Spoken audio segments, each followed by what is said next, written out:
ನಾಳೆ ವಿಜಯದಶಮಿ ನದಿ ಕಂಬದ ಪೂಜೆ, ಚಾಮುಂಡೇಶ್ವರಿ ಫೋಟೋ ಮೆರವಣಿಗೆ ಆಗುತ್ತೆ ಚಾಮುಂಡೇಶ್ವರಿ. ಅದಕ್ಕೆ ಪುಷ್ಪಾರ್ಚನೆ ಮಾಡ್ತಕ್ಕಂಥ ಕೆಲಸವನ್ನ ನಾವು ಎಲ್ಲರೂ ಕೂಡ ಮಾಡ್ತೀವಿ. ಮೇಯರು, ನಾನು, ಡಿಸ್ಟ್ರಿಕ್ಟ್ ಇನ್ಚಾರ್ಜ್ ಮಿನಿಸ್ಟ್ರು ಮತ್ತು ಸ್ಥಳೀಯ ಅಧಿಕಾರಿಗಳು. ಸರ್, ಕಿತ್ತೂರು ಉತ್ಸವಕ್ಕೆ ಅನುದಾನದ ಕೊರತೆ ಇದೆ ಅಂತ ಅವರು ಶಾಸಕರು ಪ್ರತಿಭಟನೆ ಮಾಡ್ತಾ ಇದ್ರು ಸರ್ ಚಿತ್ತೂರಲ್ಲಿ. ಸರ್, ಕಿತ್ತೂರು ಉತ್ಸವಕ್ಕೆ ಸರ್ 2 ಕೋಟಿ ಸಾಕಾಗಲ್ಲ ಅಂತ ಗುರುಗಳು ಏನೋ ಹೇಳ್ತಿದ್ರಲ್ಲ, ಅನುದಾನದ ಕೊರತೆ ಅಂತ ಚರ್ಚೆ ಆಗ್ತಾ ಇದೆ ಸರ್. ಎಲ್ಲೂ ಚರ್ಚೆ ಆಗ್ತಿಲ್ಲ, ನೀವೇ ಮಾಡ್ತೀವಿ, ಸಾಕಾಗಲ್ಲ ಅಂತ ನೀವೇ ಸ್ವಲ್ಪ ಅದನ್ನ. ಹಾಗೆ ಕುಮಾರಸ್ವಾಮಿ ಅವರು ನೀವು ಕ್ರಿಕೆಟ್ ಮ್ಯಾಚ್ ನೋಡಕ್ ಹೋಗಿದ್ದಕ್ಕೆ ಆಕ್ಷೇಪ ವ್ಯಕ್ತಪಡಿಸಿದ್ದಾರೆ. ಕುಮಾರಸ್ವಾಮಿ ಚೀಫ್ ಮಿನಿಸ್ಟರ್ ಆಗಿರುವಾಗ ಎಲ್ಲಿದ್ರು ಎಲ್ಲಿದ್ರು ಅವರು ಡೌನ್ ಮಾಡಿದ್ರು.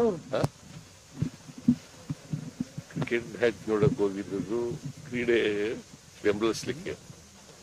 ಇವರು ಇದ್ದದ್ದು ಎಲ್ಲಿಗೆ? ವೆಸ್ಟೆಡ್ ಹೋಟ್ಲಲ್ಲಿ ಇದ್ರಲ್ಲ, ಯಾಕಪ್ಪ ಇದು? ಅವ್ರು ಅದಕ್ಕೆ ನನ್ ಜಾಗ ಬಿಟ್ಕೊಟ್ಟಿಲ್ಲ, 5 ವರ್ಷ ಅಲ್ಲೇ ಅದೇ ಬೆಂಗಲ್ ಇದ್ರು, ಬೇರೆ ಹೆಸರಲ್ಲಿ ತಗೊಂಡು ಅಂತ ಹೇಳಿದಾರೆ. ಕಾವೇರಿ ಉಳ್ಕೊಂಡ್ರು, ನಂಗೆ ಜಾಗ ಕೊಡ್ಲಿಲ್ಲ, ಅಲ್ಲೇ ಇದ್ರು, ಬೇರೆ ಹೆಸರಲ್ಲಿ ಬಂಗ್ಲೆ ತಗೊಂಡು ಅಲ್ಲೇ ಕೇಳಿದ್ರು ಕೊಡ್ತಿದ್ದೆ. ಅದು ಡೆಸಿಗ್ನೇಟೆಡ್ ಕ್ವಾರ್ಟರ್ಸ್ ಅಲ್ಲ. ಈಗ ಯಡಿಯೂರಪ್ಪ ಇದ್ರಲ್ಲ,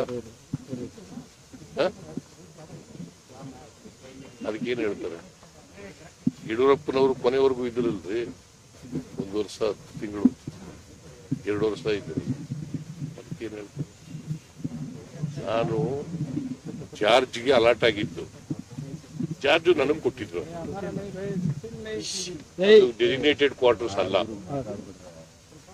ಯಾರು ಬೇಕಾದ್ರೂ ಇರ್ಬೋದು.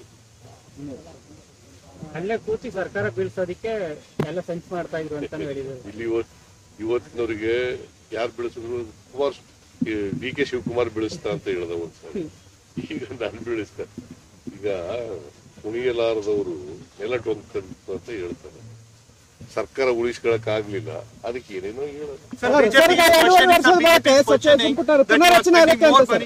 ಸಚಿವ ಸಂಪುಟ ಪುನರ್ರಚನೆ ಆಗ್ತದೆ ಅಂತ ಚರ್ಚೆ ಆಗ್ತಾ ಇದೆ ಸರ್. 2.5 ವರ್ಷದ ಬಳಿಕ ಸಂಪುಟ ಪುನರ್ರಚನೆ ಚರ್ಚೆ ಆಗ್ತಾ ಇದೆ ಸರ್.